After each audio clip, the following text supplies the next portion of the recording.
The Cold War was more than a contest of weapons or ideas. It was a secret struggle, fought quietly for control over the human mind. Fear was everywhere. US officials grew worried as stories of Soviet and Chinese brainwashing came out of the Korean War. Prisoners of war seemed to change sides, admitting to things they likely never did.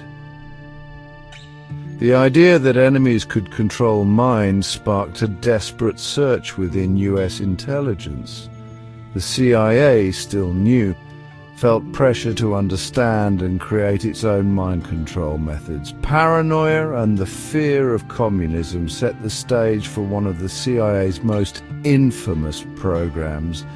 In 1953, under CIA Director Allen Dulles, Project MK-Ultra began. Dulles believed the US must try every possible method, no matter how unusual, to stay ahead. The mission was broad and unsettling: to find chemicals, biological agents, and other tools to influence human behavior. The goal was to unlock and control the human mind. The program covered many experiments, some harsh and unethical. It was a secret operation run with the belief that the ends justified almost any means.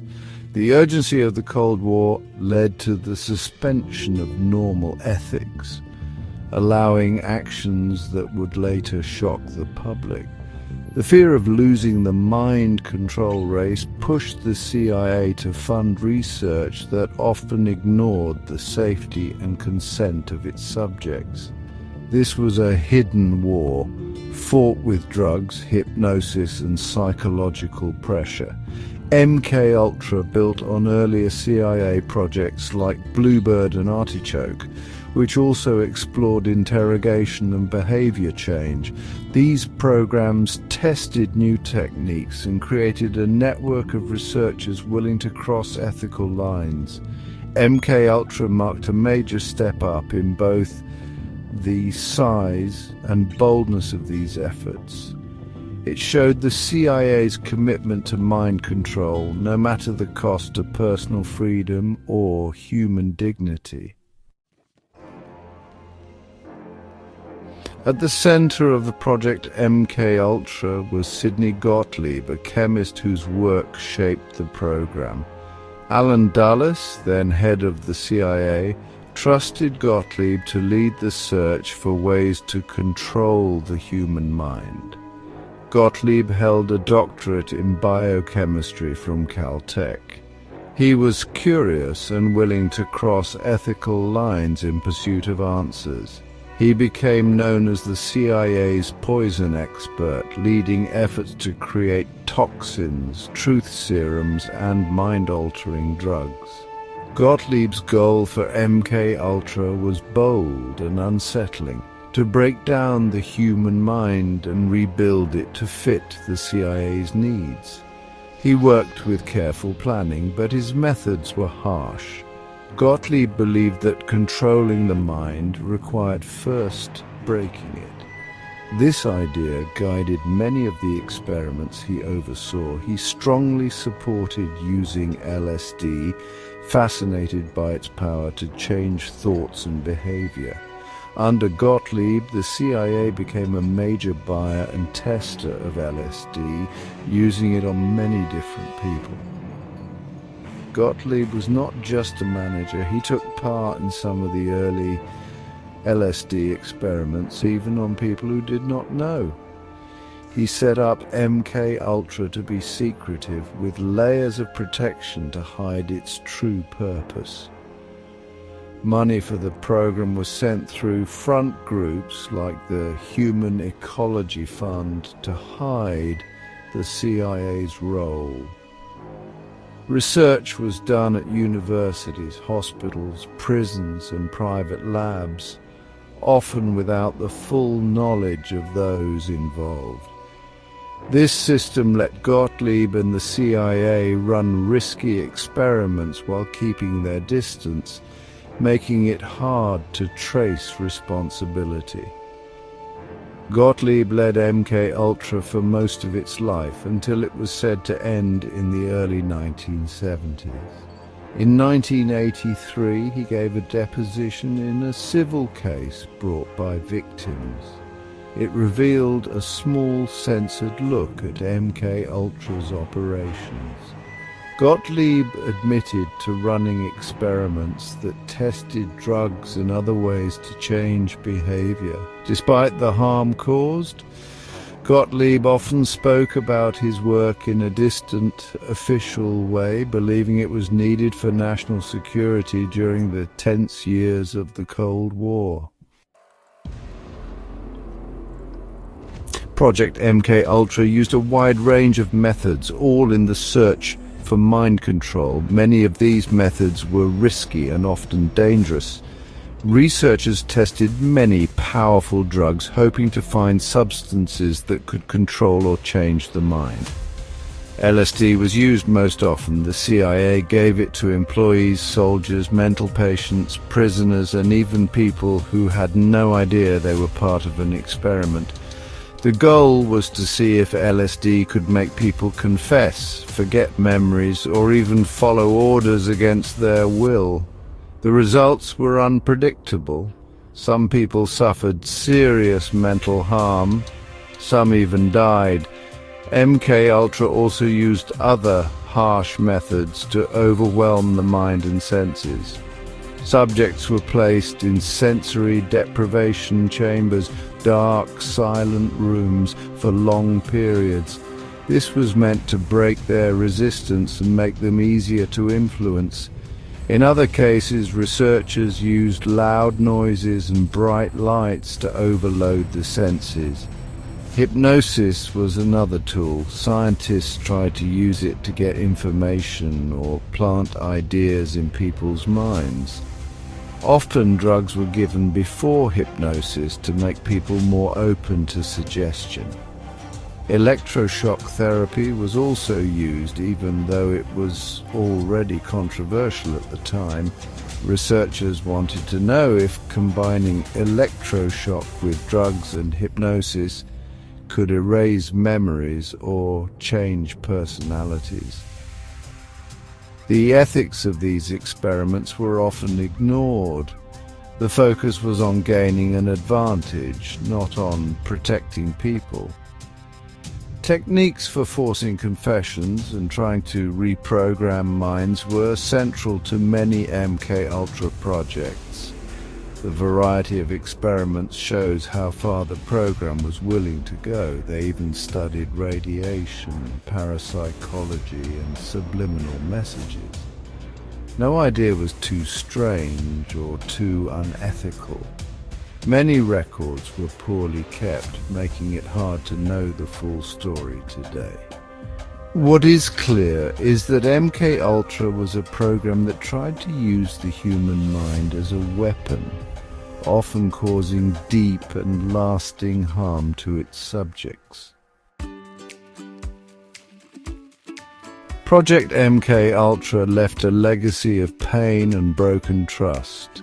One of its most troubling aspects was the use of people who had no idea they were being experimented on. Thousands were tested without their consent. This was a clear violation of medical ethics and basic human rights. These were not just enemies or criminals. Many were ordinary Americans and even citizens of allied countries like Canada caught up in secret experiments. CIA agents such as George Hunter White set up safe houses in cities like New York and San Francisco. In these places, people were secretly given drugs like LSD. Their reactions were watched and recorded, often through hidden mirrors.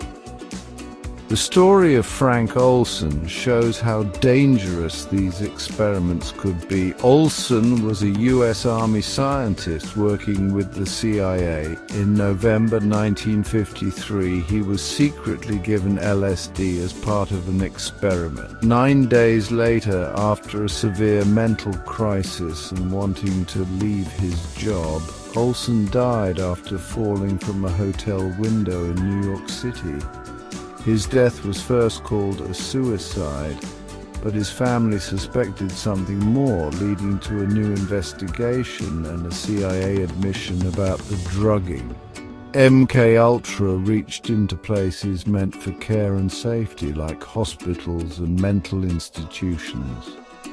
In Montreal, Dr. D. Ewan Cameron, a well-known psychiatrist, ran harsh experiments at the Allen Memorial Institute. The CIA secretly funded his work. Cameron's psychic driving used high doses of electric shock, long drug-induced sleep, and repeated audio messages to try to change patients' minds. Many patients were left with lasting psychological harm. Their lives were changed forever. The scale of deception and broken trust was immense. Universities, hospitals, and prisons were sometimes involved, knowingly or not, in these secret tests. Even the CIA's own 1963 Inspector General's report criticized MK-Ultra for its lack of ethics and oversight, and for the risks to innocent people. But this warning did not stop the program. It took many more years before the truth about MK-Ultra's betrayal of public trust finally came to light. Section 5. Dr. Louis Jolly West, Psychiatry's Descent into the Shadows. Dr. Louis Jolyon West was a well-known psychiatrist who became deeply involved with MK-Ultra. His work and reputation made him both influential and controversial. Jolly West led the psychiatry department at UCLA and advised the Air Force. He was respected in his field. His research focused on altered states of mind, LSD, suggestion, and the effects of stress and isolation. These interests matched the CIA's goals. This made him valuable to intelligence agencies. His work blurred the line between medical research and secret operations. Dr. West ran many experiments with LSD, giving it to both animals and people. In one famous case, he gave LSD to an elephant named Tusco in 1962, trying to trigger a state of frenzy. The elephant died soon after.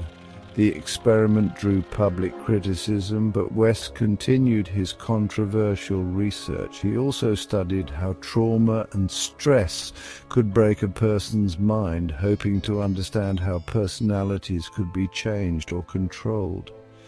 West's ties to intelligence agencies were strong and complex. He often worked with the CIA, sharing his knowledge and research on psychological manipulation. His studies on sensory deprivation and hallucinogens added to what MK-Ultra wanted to learn. West's respected academic positions gave his research a sense of legitimacy, even when it crossed ethical lines. His work went beyond the lab. He examined Jack Ruby, who killed Lee Harvey Oswald, and declared him psychotic. After the Manson family murders in 1969, West was allowed to study members like Susan Atkins and Tex Watson. His access to these high-profile cases led to speculation about his government connections and whether mind control research played a role. Dr. West's career shows the uneasy overlap between psychiatry and secret government activities. Section 6. Whispers of Influence, Charles Manson and the Spectre of MK-Ultra. In the late 1960s, Charles Manson and his followers shocked America with a series of brutal crimes. People soon wondered how Manson was able to control his group so completely. Some researchers and conspiracy theorists noticed similarities between the Manson family's methods and the mind control techniques studied in MKUltra. Manson used LSD, isolation, and psychological manipulation to influence his followers. He convinced them to believe in his apocalyptic ideas and commit violent acts. The possible connections between Manson and MKUltra are mostly based on circumstantial evidence, but they are unsettling. Manson spent years in prison, where MKUltra and similar programs sometimes experimented on inmates. Later, in San Francisco's Haight-Ashbury district, Manson was part of a community where LSD use was common. During this time, he was reportedly observed by Dr. Jolly West and Dr. Roger Smith, government-funded researchers at the Haight-Ashbury Free Medical Clinic. Some believe this clinic may have been involved in monitoring the effects of drug use, possibly as part of MKUltra-related research. This raises questions about whether Manson was a test subject or simply a product of the era's drug culture. Manson's use of repeated LSD doses and hypnotic suggestion during drug trips, along with sleep deprivation and breaking down personal identity, closely matched techniques studied by the CIA. It is unclear if Manson developed these methods on his own or if he was influenced by mind control research happening at the time. Manson's ability to avoid serious legal trouble before the murders has led some to suspect he may have been protected or manipulated by unknown forces. Manson was resealed from prison multiple times when he should have been held there. It raises more questions than answers. After the murders, Dr. Jolly West, who was involved in MKUltra research, studied Manson family members like Susan Atkins and Tex Watson. This only deepened suspicions about possible links to mind control experiments. Dr. West's official role was psychiatric evaluation. But his background in mind control research made some wonder if there was a deeper intelligence interest in the Manson case. Either way, the Manson story is a powerful example of how psychological manipulation, like that studied in MKUltra, can have real and tragic consequences. Section 7. From Mind Games to Military Might. The Birth of SERE Training. The information gathered from MKUltra and studies on Soviet brainwashing did not disappear when the program ended. Instead, these findings about psychological pressure and resistance were used by the US Department of Defense. This knowledge helped shape the SERE program.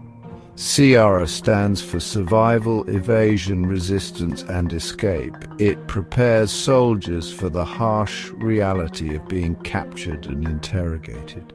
SERE training puts soldiers, especially pilots and special forces, through tough and realistic simulations of capture. Many of the techniques used in SERE training are similar to those studied in MKUltra. Trainees go through mock interrogations. They may face simulated torture, sleep loss, sensory overload or deprivation, isolation, extreme temperatures, and strong psychological stress. The goal is to teach them how to resist these methods, stay strong under pressure, and keep their loyalty. The similarities between MKUltra experiments and SERE training are clear.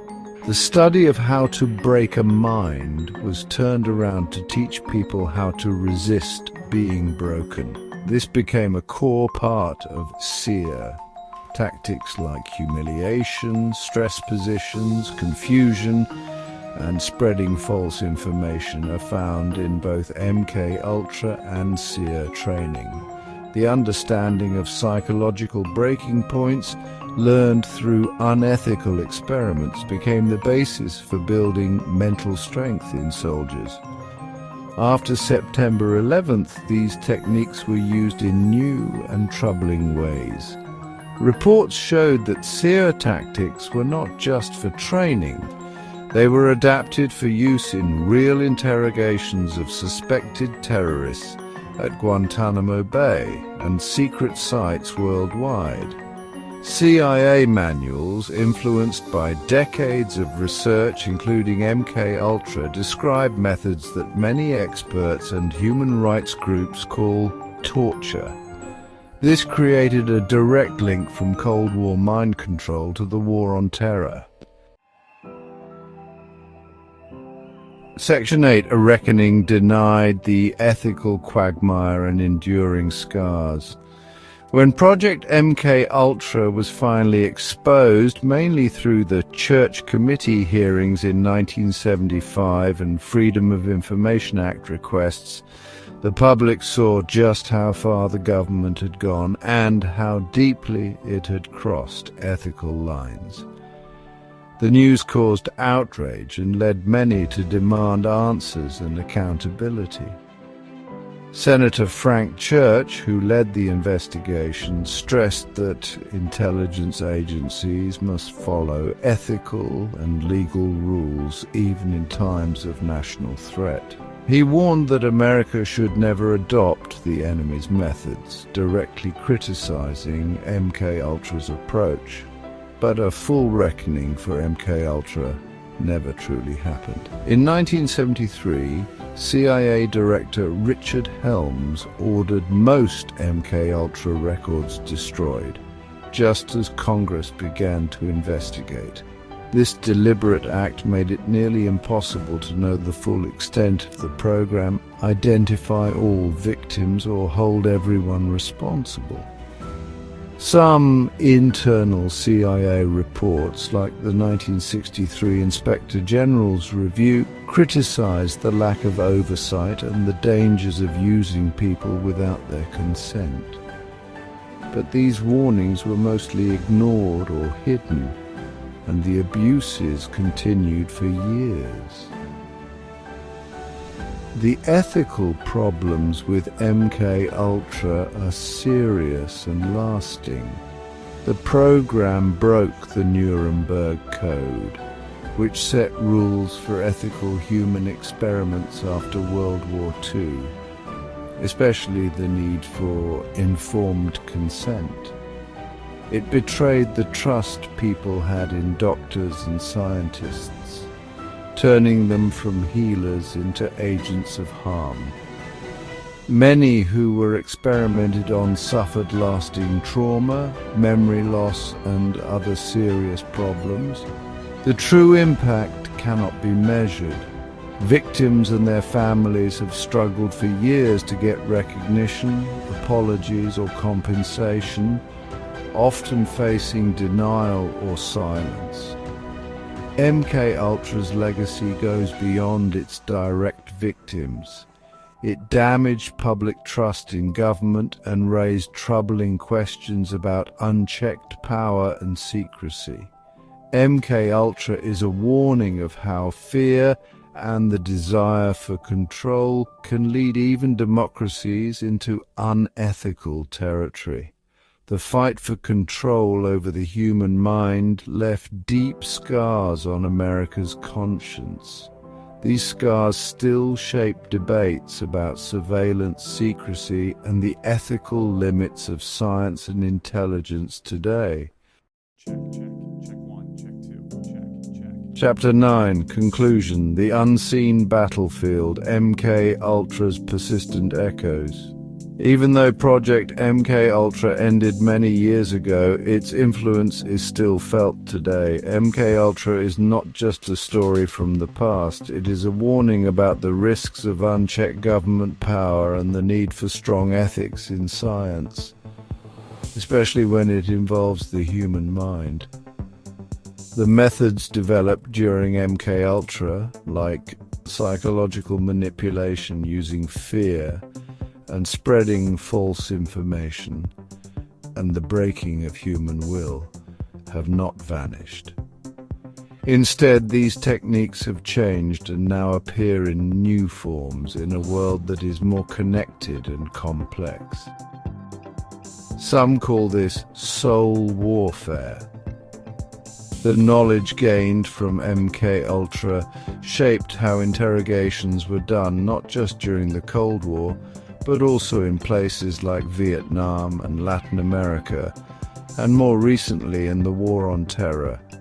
SERE training was created to help people resist these methods, but it also spread knowledge about how to use them. The same ideas about psychological control are seen in cults, in advertising, and even in the algorithms that shape what we see online and can influence public opinion. The fight for hearts and minds continues, but now it happens in ways we often cannot see. Recently released documents like those from the National Security Archive in late 2024, and the stories of survivors such as Bill Yarbrough, whose book Memories of MKUltra describes the suffering of child subjects, help us understand the true impact of the program. These facts matter not just for history, but to help us stay alert and prevent such abuses from happening again. Knowing how far agencies went in the name of security reminds us to watch those in power, now and in the future. MKUltra shows us that the human mind, with all its strengths and weaknesses, is still a target. We must always question how we study and influence people and make sure our actions are ethical and open to public review.